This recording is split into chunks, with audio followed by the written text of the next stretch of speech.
Bunyi memang nampak menakutkan, memang nampak menggusarkan, tetapi ini bukan rahsia lagi. This is nothing to do with beauty. Kalau orang datang kata nak cantik je, I dah fikir 2-3 kali dah. Because this is not for kecantikan.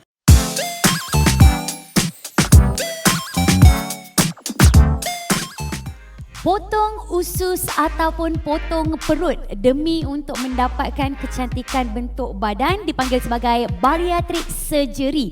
Bunyi memang nampak menakutkan, memang nampak menggusarkan, tetapi ini bukan rahsia lagi di kalangan rakyat Malaysia. Sedangkan ada di antara kalangan selebriti kita yang merasakan bahawa ini adalah di antara pengalaman yang patut dikongsikan bersama dengan peminat-peminat mereka.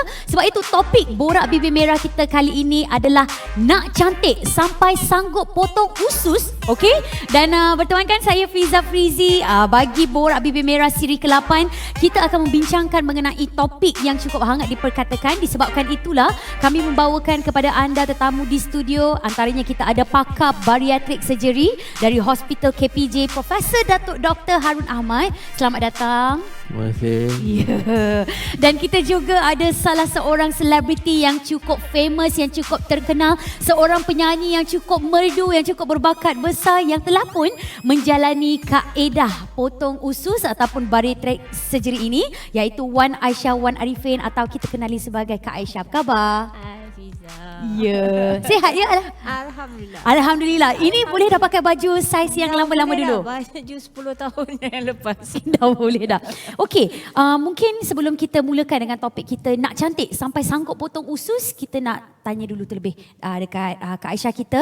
Mungkin Kak Aisyah boleh ceritakan macam mana boleh terfikir untuk menjalani rawatan pembedahan pintasan perut ataupun gastric bypass ataupun mungkin kita panggil sebagai bariatric surgery 2 tahun lepas, iaitu pada tahun 2018. Silakan. Okay. Sebenarnya kita kena perbetulkan persepsi yang bariatric surgery ini adalah untuk mencantikkan diri. Kerana ini satu yang myth yang kita, konsep yang orang kata bariatric surgery ini adalah cara mudah untuk menurunkan berat badan. Sebenarnya kita kena tahu yang calon-calon yang boleh melalui bariatric surgery ini adalah mereka yang rasanya Dr. Prof yang dalam kategori morbid obesity. Dia obesity dia dah masuk kategori. Sama ada severe obesity ataupun morbid obesity. Morbid obesity. Maknanya dan mereka ni selalunya macam Kak Aisyah sendiri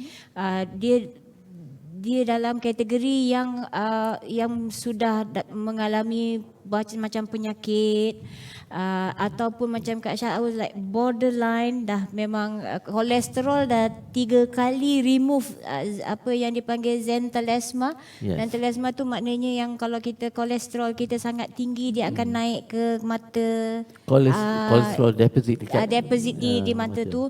Dah 3 kali dah doktor saya dah sampai marah. Dia kata third time saya tak nak buat lagi, begitu you better control your kolesterol. Dan mereka kami yang calon-calon bariatrik ni sebenarnya adalah mereka yang dah usaha macam-macam cara untuk turunkan berat badan, tapi tak berjaya juga. Dan oleh kerana faktor kesihatan tu, this is nothing to do with beauty. Maknanya daripada pengalaman Kak Aisyah sendiri bermaksud bahawa Kak Aisyah menjalani pembedahan itu adalah disebabkan faktor kesihatan, tetapi disebabkan dah nampak saiz ni lebih kecil, itu adalah di antara salah satu bonus. Masa mula-mula nak masuk dekat dalam ruang pembedahan untuk menjalani bariatric surgery tu, takut tak? Apa perasaan masa tu? Takutlah macam nak masuk operating theatre, dia akan anesthetic, kita akan pingsan kan. So like ucap manja-manja dulu kan. Takut tak bangun, mana dah tahu kan. So seperti apa-apa operation juga, dia ada risiko dia. Dan sebelum kita nak fikir untuk menjalani bariatric surgery ni, kita kena fikir juga ada possibility. Maknanya kita kena pelajarilah, tahu lagi tentang tentang surgery itu. Right. Tetapi bila bercakap mengenai trend kali ini, kita tahu bahawa bariatric surgery ni adalah di antara cara termudah untuk ada di kalangan kita menurunkan berat badan. Mungkin sekarang ini profesor sendiri yang berada bersama dengan kita boleh ceritakan terlebih dahulu apakah yang dimaksudkan dengan pembedahan bariatrik dan kenapa ia begitu istimewa sampai ada orang sanggup mengeluarkan duit berpuluh-puluh ribu ringgit semata-mata untuk menjalani pembedahan ataupun bariatrik surgery untuk mendapatkan bentuk badan pilihan mereka. Silakan Prof. Pembedahan bariatrik ni kalau orang banyak orang tengok persepsi dia, boleh kita kalau lepas pembedahan ni cepat kurus. Kadang-kadang ada juga yang tak baik dia. Kalau cepat sangat kurus pun nampak macam sakit tu. Orang tanya kita, kenapa sakit ke? You know? So, tapi itulah orang kata dia punya efek dia lah. Ya. Penurunan berat badan tu lebih drastik sikit compared to cara biasa. Tetapi orang yang datang ni dah tak boleh lagi nak turun berat badan secara biasa. Dah tak boleh bersenam lagi, apa semua dah tak boleh dah. Makan sikit macam bangun pun tak boleh kalau dah besar sangat. Kan? Itu maknanya sel-sel obes ni dah degil. Saya selalu anggap sel ni sebagai kanser juga. Tapi bukan kanser lah. Tapi dah degil. Ada orang yang datang tu kata, saya makan sikit je tapi gemuk juga. Maknanya dah degil. Jadi sekarang dengan kita buat pembedahan ni, kita kecilkan perut supaya makanan kita tak boleh makan berlebihan. Jadi bila tak makanan kurang, mana datang energi, mana datang makanan untuk badan kita, datang dari fat yang selubungi badan kita ni. Kak Aisyah tak setuju bila orang kata bariatrik ni satu cara jalan mudah. Because sebenarnya dia bukan mudah, it's an alternative way.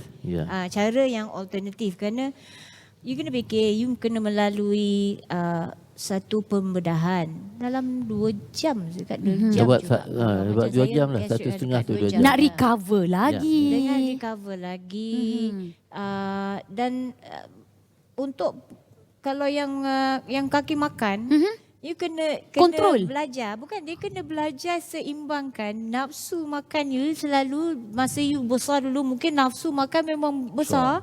Sekali perut you dah tinggal ciput, you makan 2 sudu, lepas tu dah rasa macam nak pengsan. Dah kenyang sangat.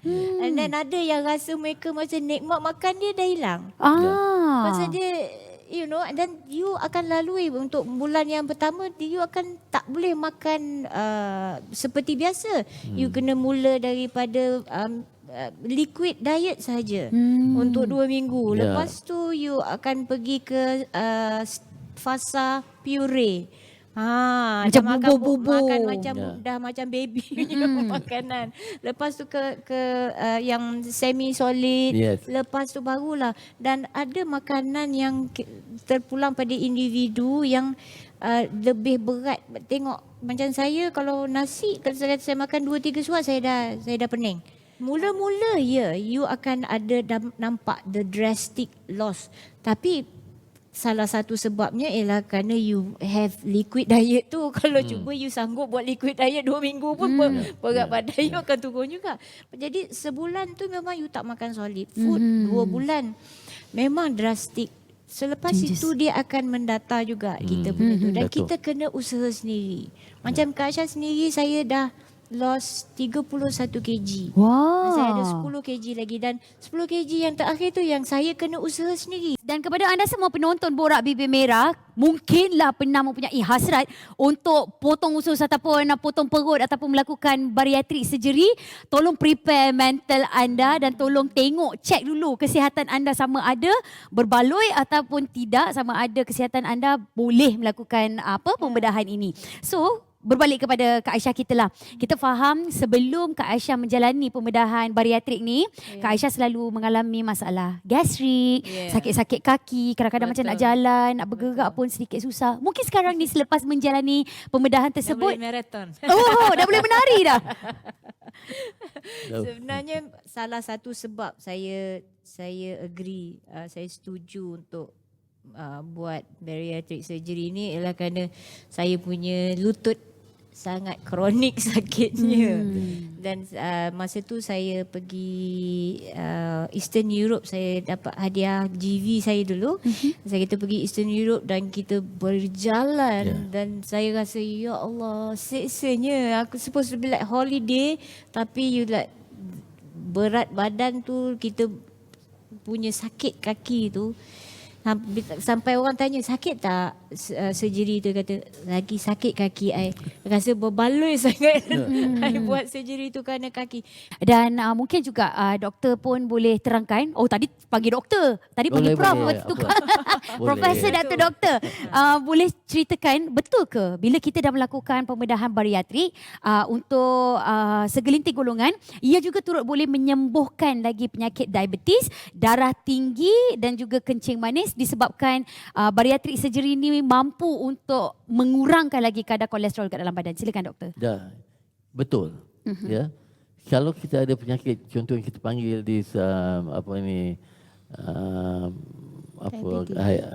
hyperkolesterolemia, diabetes, hypertension, penyakit-penyakit ini boleh hilang. Sebab ini adalah weight related. Terutamanya diabetes type 2 type 2. Jadi bila diabetes ni is a mother of all penyakit lah. Kalau ada diabetes saja you boleh dapat penyakit lain. Dapat darah tinggi, hyperkolesterolemia. Lepas tu dah dapat di 3 serangkai ni boleh dapat penyakit lain ni, kidney, sakit buah pinggang, sakit hati. Macam-macam, even cancer pun, incident of cancer pun is high among obese people. Baru kita cakap tadi tentang even this COVID-19. COVID-19 is orang kata senang. Kalau kita obese senang dapat. Okey, macam Kak Aisyah sendirilah kan. Ada tak sesiapa sahaja di kalangan rakan-rakan ataupun mungkin keluarga Kak Aisyah yang merujuk ke Kak Aisyah terlebih dahulu sebelum mereka pun teringin untuk melakukan pembedahan bariatrik ni? Saya punya IG tu dah macam consultation dah DM. Boleh, akak saya takut nak masuk OT. Dah apa kenapa kau buat? Yes, a lot of like macam IG followers yang kadang-kadang yang dah pergi appointment dengan doktor ataupun apa. So kadang-kadang macam saya tak terjawab kan satu-satu kan. Pasal benda ni memerlukan explanation tu. Jadi kadang-kadang saya buat juga live, kita live on on IG. Kadang saya jemput doktor saya yang lakukan the surgery, kita live dan dia orang boleh tanya soalan masa tu, senang. Dan untuk pengetahuan anda juga, sebenarnya ada di antara selebriti lain yang telah pun berkongsi mengenai pengalaman menjalani prosedur ataupun pembedahan bariatrik ini. Jadi salah seorang selebriti kita adalah Shani, dan kita ada sedikit video, sila saksikan klip serutan ini. Keputusan untuk buat pembedahan lintasan usus tu sebenarnya saya buat pada 2009 tu pun atas nasihat doktor.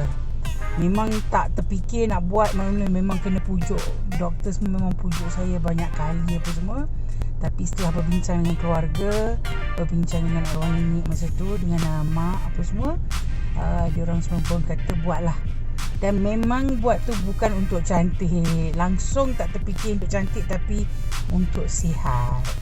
Ya, sangat sihat, alhamdulillah. Saya rasa saya bersyukur sangat sebab antara decision yang saya buat, yang saya rasa paling tepat adalah untuk buat pembedahan ini. Dan saya sihat, bernafas semua okey, tak ada lagi sleep apnea, berjalan pun dah tak ada mengah sangat. Tak mengah tu sebab berumur. Tapi kalau nak kata mengah tak boleh nak berjalan macam dulu, dah tak ada masalah dah. Masih lagi bertemankan saya Fiza Frizi dalam Borak Bibi Merah untuk siri ke-8 dengan topik kita nak cantik sampai kena potong usus. Okey, itu adalah di antara rata-rata pandangan kita bila bercakap mengenai pembedahan bariatrik. Orang ingatkan ini adalah di antara jalan mudah untuk kita tampil cantik. Padahal kita telah pun mendengarkan penerangan demi penerangan daripada selebriti hebat, iaitu kita ada Aisyah dan juga seorang pakar bariatrik sendiri, iaitu Profesor Datuk Dr. Harun Ahmad. Jadi kita nak terus berbalik kepada Profesor lah kan.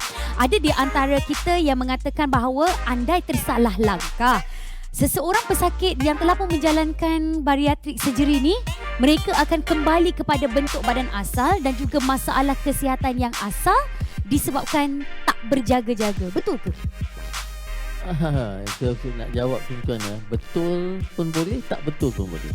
Tetapi selalunya kalau lepas pembedahan ni nak balik kepada weight yang asal tak? Tidak. Susah Susah nak balik ke asal.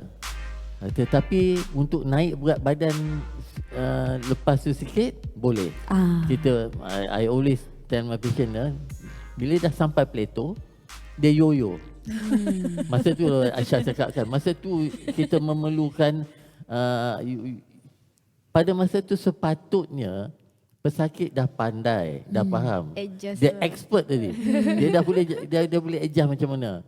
Dia boleh turunkan berat badan dia. Okey. Dan ada di antara kita, iaitu penonton Borak Bibir Merah yang bertanyakan kepada Profesor Datuk Dr. Harun mengenai pembedahan bariatrik ini, di mana ada segelintir wanita yang mengalami obesiti sukar untuk hamil. Tetapi apabila mereka menjalani pembedahan bariatrik ini, akan meninggikan lagi kesan positif supaya mereka dapat hamil. Betul ke? Betul. Mereka bertambah subur lagi. Kebanyakan orang yang obes ni, perempuan, dia ada mendapat satu orang kata kondisi yang kita panggil polycystic ovarian syndrome. Di mana banyak cyst di dalam dia punya ovary ni. Mungkin juga kita ingin bertanyakan sedikit kepada Kak Aisyah kita lah kan.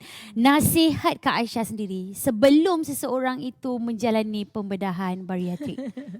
Okey, kalau Kak Aisyah bagi mereka yang berfikir untuk nak buat bariatrik ni, kita kena Kak Aisyah cadangkan untuk kita membaca, find out dulu.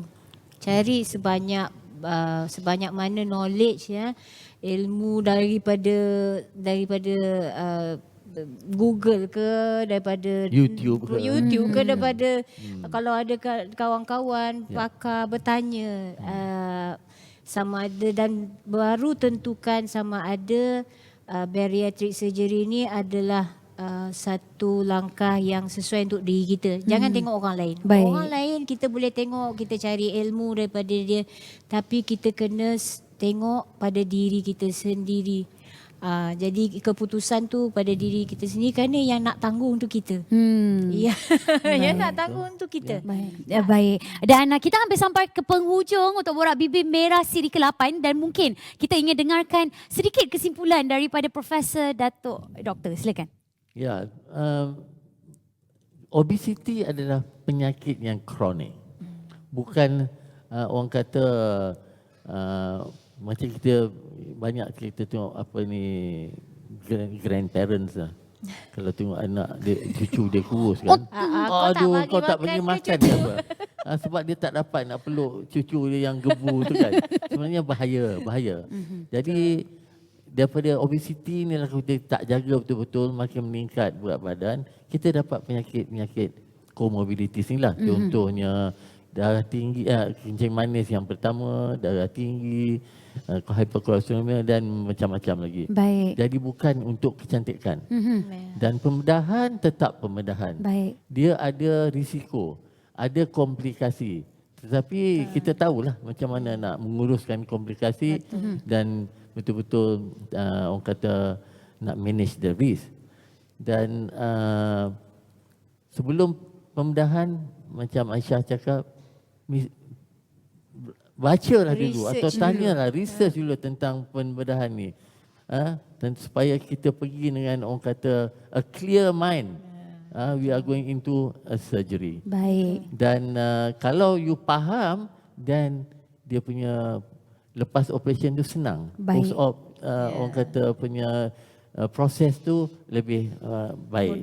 Macam Syah dah tahu dia punya journey, 3 hari dah boleh balik dan seminggu dah boleh menyanyi.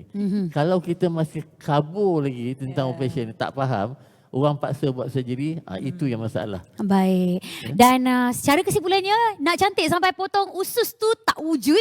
Jadi kepada anda semua, sebelum anda melakukan apa sahaja proses pembedahan, apa sahaja ingin dilakukan ke atas diri anda, tolong lakukan research ataupun tambah terlebih dahulu pengetahuan. Terima kasih banyak saya ucapkan kepada pakar bariatrik dari Hospital KPJ iaitu Profesor Datuk Dr. Harun Ahmad kerana sudi bersama dengan kita. Terima kasih juga kepada Aisyah yang sudi berkongsi mengenai pengalaman beliau menjalani dan juga proses selepas berakhirnya pembedahan bariatrik. Diharapkan perkongsian dalam Borak Bibir Merah untuk siri ke-8 ini sedikit sebanyak memberi input yang cukup bermanfaat. Pengalaman tersebut dapat dikongsi bersama dengan anda semua dan jangan lupa untuk sharekan Borak Bibir Merah supaya perkongsian ini akan memberi manfaat yang lebih banyak lagi kepada lebih banyak orang. Jadi, sekian saja daripada saya, Fiza Frizi. Jangan lupa untuk tonton Borak Bibir Merah melalui Instagram, Facebook dan juga YouTube Sina Plus. Berlagi, Assalamualaikum.